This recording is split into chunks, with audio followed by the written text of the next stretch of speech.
Olá, eu sou a Silvia Zago, advogada, professora e palestrante. E esse é o Além da Lei, o podcast criado em parceria com a ESA, a Escola Superior de Advocacia da OAB.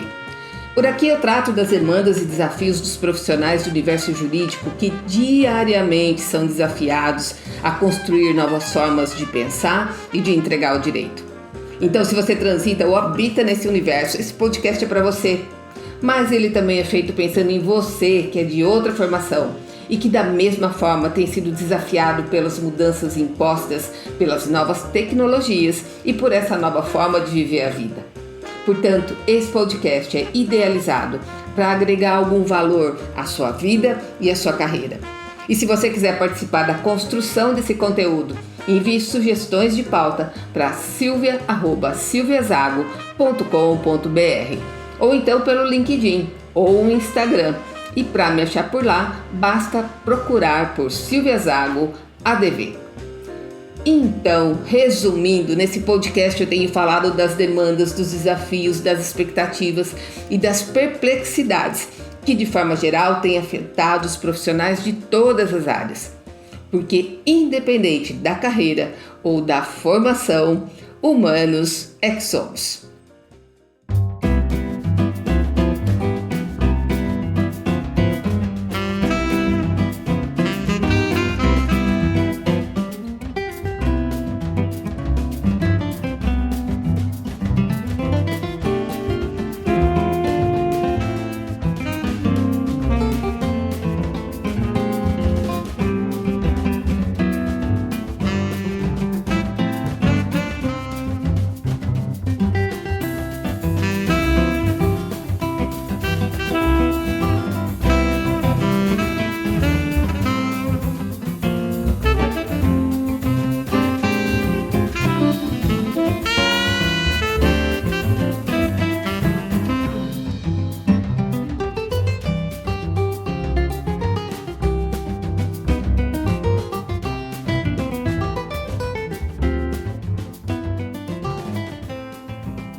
E hoje eu quero começar esse episódio de um jeito um pouco diferente. Não vou começar falando de uma pesquisa, de um livro, de um caso interessante.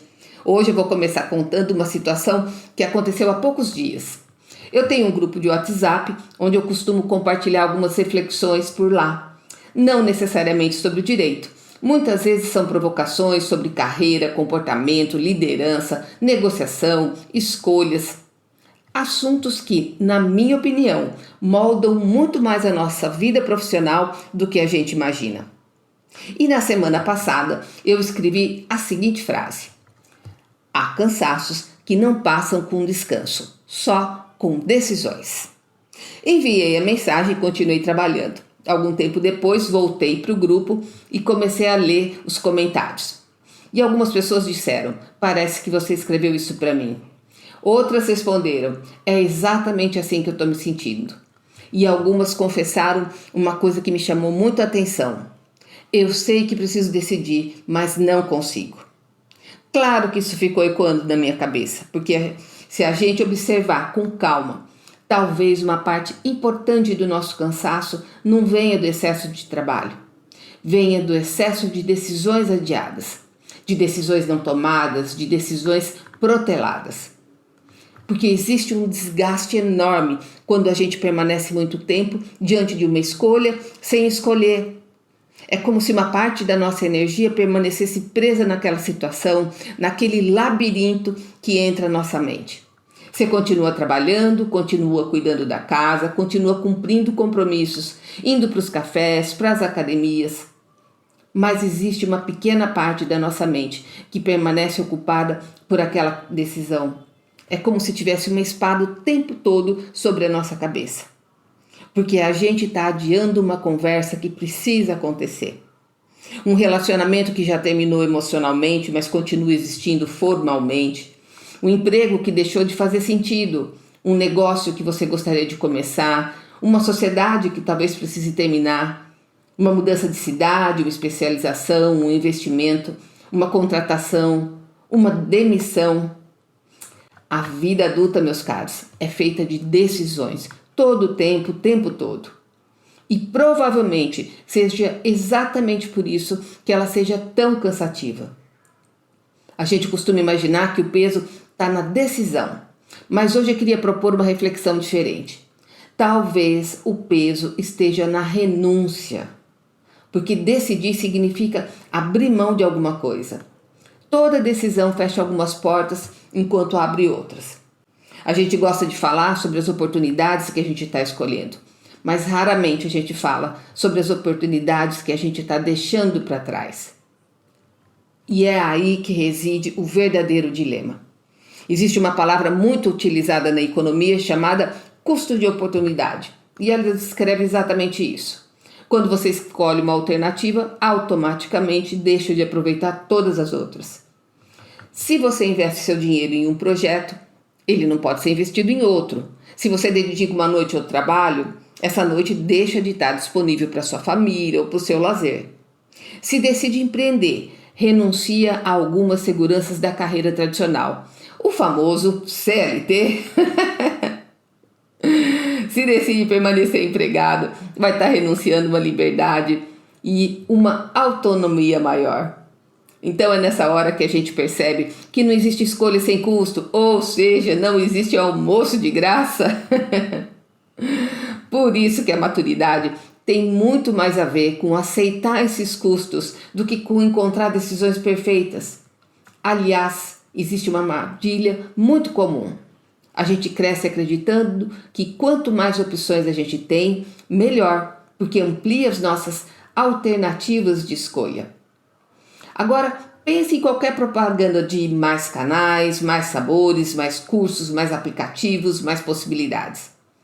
A ideia de liberdade sempre foi vendida como abundância de opções.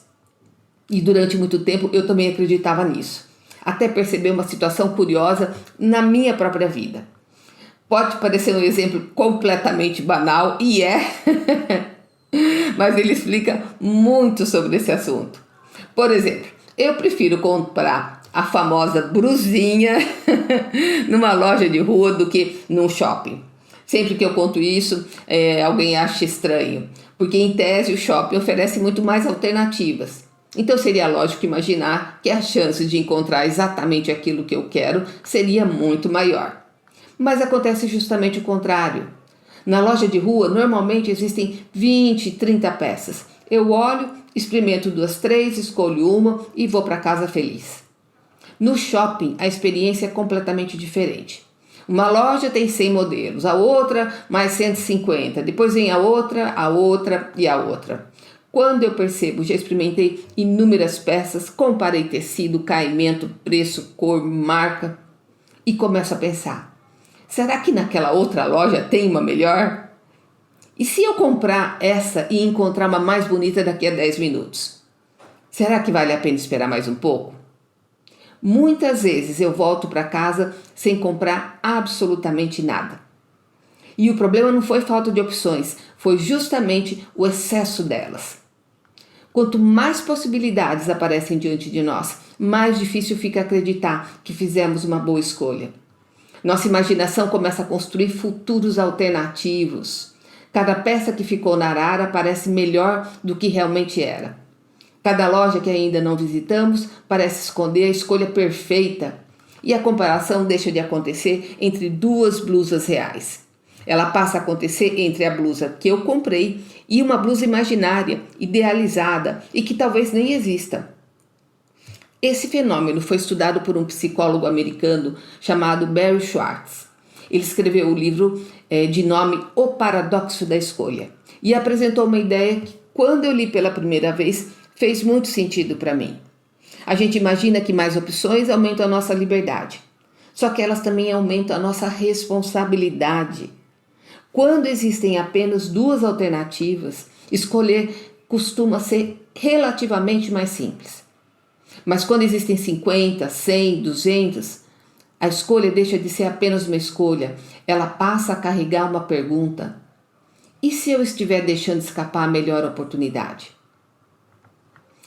Barry Schwartz percebeu que, curiosamente, pessoas cercadas por muitas possibilidades costumam sair menos satisfeitas com as decisões que elas tomam. E isso parece contraditório. Afinal, elas tinham muito mais liberdade, tinham muito mais alternativas, tinham muito mais chances de acertar. Mas a satisfação diminui, porque cresce a sensação de que talvez existisse uma opção melhor. E isso conversa com o mundo que a gente vive hoje. Hoje a gente tem acesso a praticamente tudo. Se a gente quer estudar, tem centenas de cursos. Se a gente quer mudar de carreira, a gente encontra milhares de conteúdos. Se a gente quer viajar, é só abrir um aplicativo. Se a gente quer comprar qualquer produto, em poucos minutos a gente consegue comparar preços, avaliações, fornecedores, condições de pagamento. A gente nunca teve tantas possibilidades. E paradoxalmente, nunca vimos tantas pessoas paralisadas diante das próprias escolhas.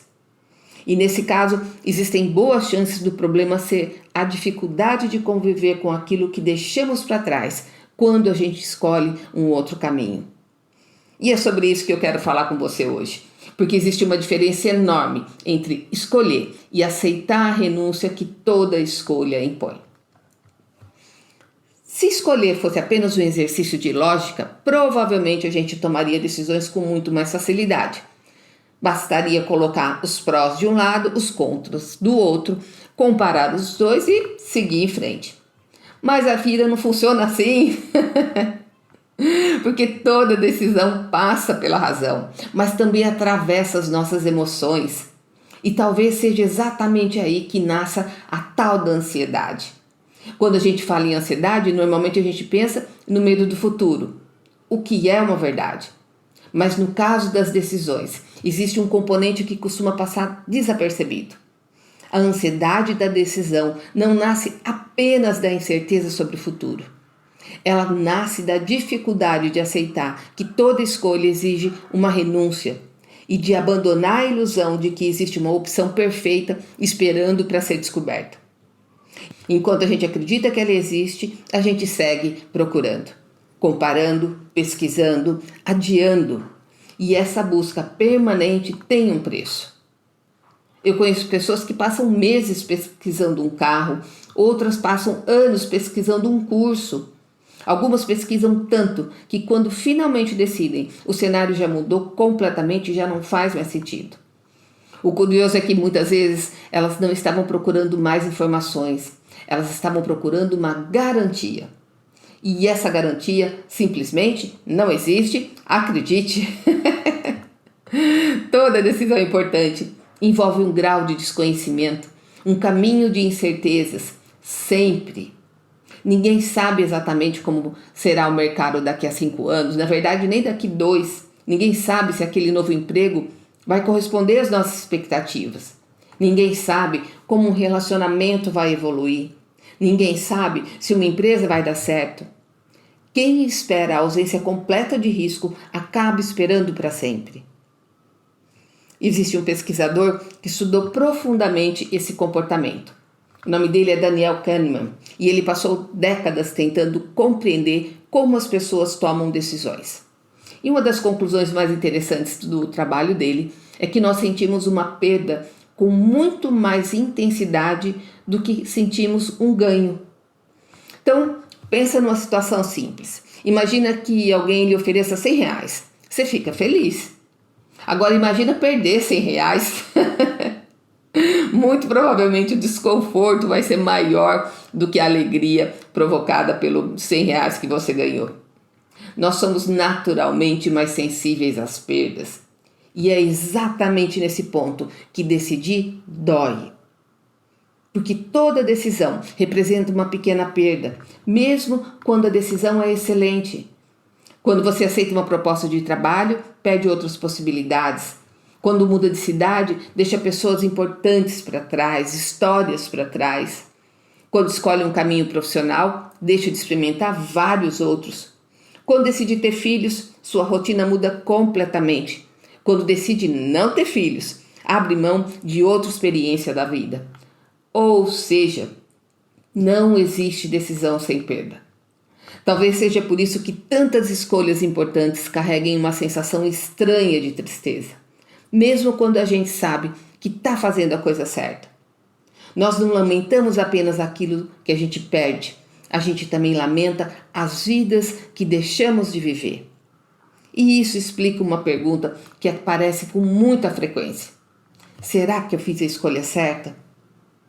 E nesse caso eu recomendo responder com outra pergunta: em relação a qual cenário? Porque normalmente a gente faz essa comparação com um futuro imaginário, com uma realidade que nunca existiu. É fácil acreditar que outra escolha teria sido melhor. Ela nunca enfrentou problemas, ela nunca gerou dificuldades, nunca nos decepcionou. Ela permanece perfeita justamente porque existe apenas na nossa imaginação. Existe uma frase que eu gosto muito: a grama do vizinho parece mais verde porque a gente olha de longe, porque nós a observamos à distância. Com as decisões acontece exatamente a mesma coisa. A gente idealiza aquilo que a gente não escolheu. A gente se esquece que qualquer que seja o outro caminho, ele também teria desafios. E existe ainda um outro aspecto que torna esse processo mais difícil. A gente vive numa época em que a informação deixou de ser escassa. Ao contrário, hoje existe informação demais. Se você decidir comprar um computador, vai encontrar milhares de avaliações. Se quiser fazer uma especialização, vai encontrar centenas de opiniões. Se pensar em abrir um negócio, vai ter acesso a milhares de vídeos dizendo o que fazer, o que não fazer. E assim vai. A gente passa a acreditar que se consumirmos conteúdo suficiente, finalmente a gente vai ter segurança para decidir. Mas acontece um fenômeno curioso nesse ponto. Depois de certo ponto, mais informação deixa de aumentar a clareza. Ela começa a aumentar a confusão, porque surgem novas variáveis, novas comparações, novas dúvidas, novas possibilidades. E sem perceber, a gente troca a decisão pela pesquisa permanente. Existe uma diferença enorme entre buscar informação e usar a informação como desculpa para não decidir. São coisas completamente diferentes. Outro fator que pesa muito é a fadiga decisória. Talvez você nunca tenha ouvido essa expressão, mas certamente já experimentou os efeitos dela. Ao longo do dia, a gente toma centenas de pequenas decisões. A roupa, o café da manhã, o trânsito, as mensagens, os e-mails, as prioridades, as reuniões, as respostas, as compras, o almoço, os compromissos. E quando chega o final do dia, nosso cérebro está exausto. Não apenas porque trabalhou, mas porque decidiu o tempo todo. Nossa capacidade de avaliar alternativas diminui, nossa paciência diminui, nossa disposição para refletir também diminui.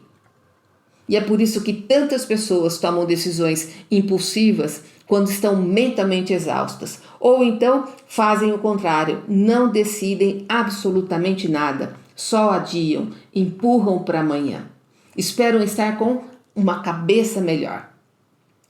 Na prática, aquele cansaço que eu mencionei lá no início, talvez não seja apenas físico, ele pode ser cognitivo. Pode ser o resultado de centenas de decisões pequenas consumindo a energia necessária para a gente enfrentar as grandes decisões.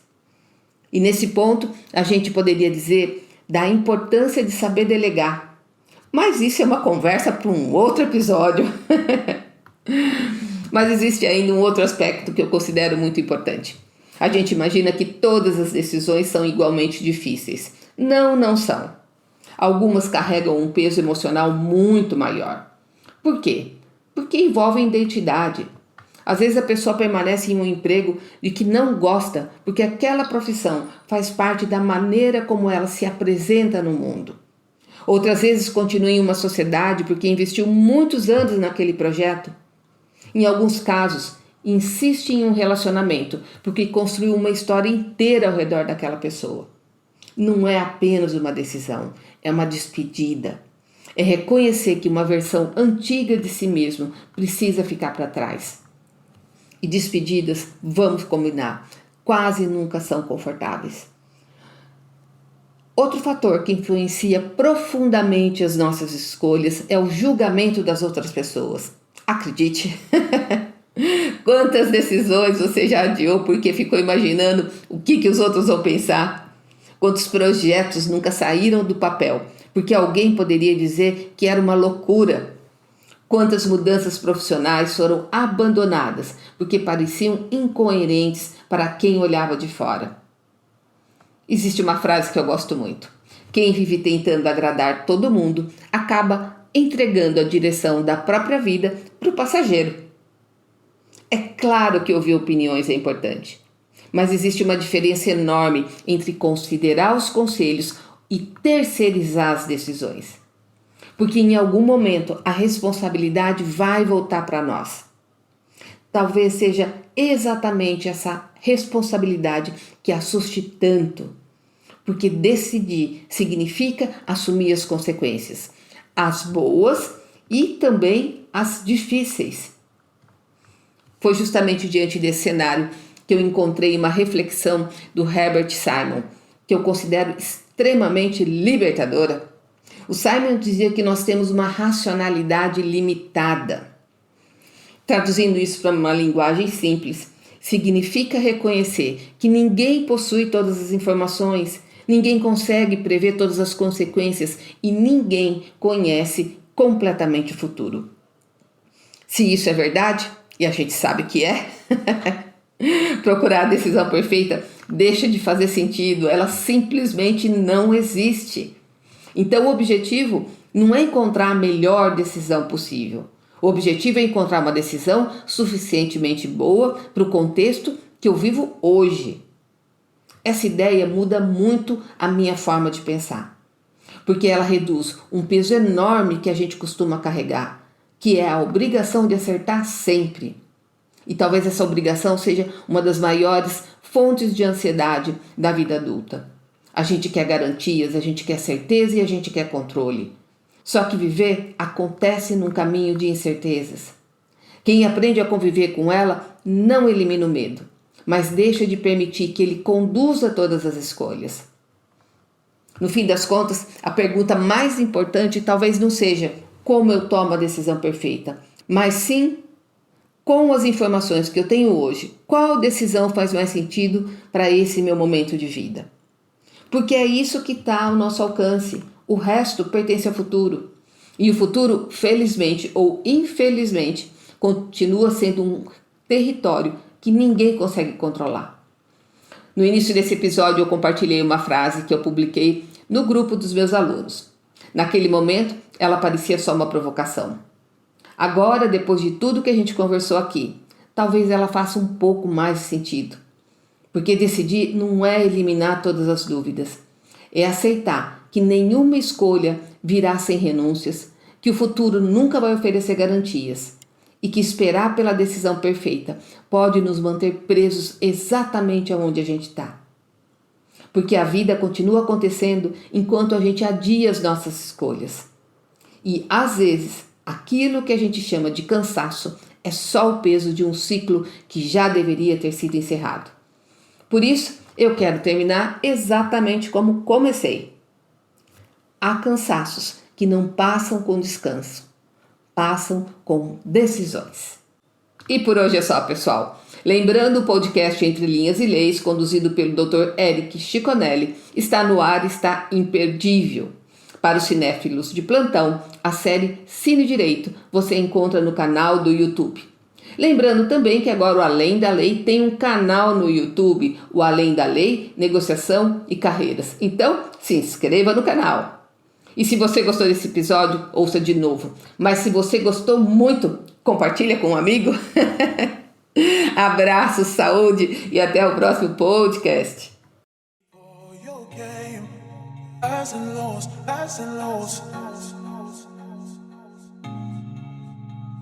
It's all the same, highs and lows, highs and lows. Keep all your game, highs and lows, highs and lows.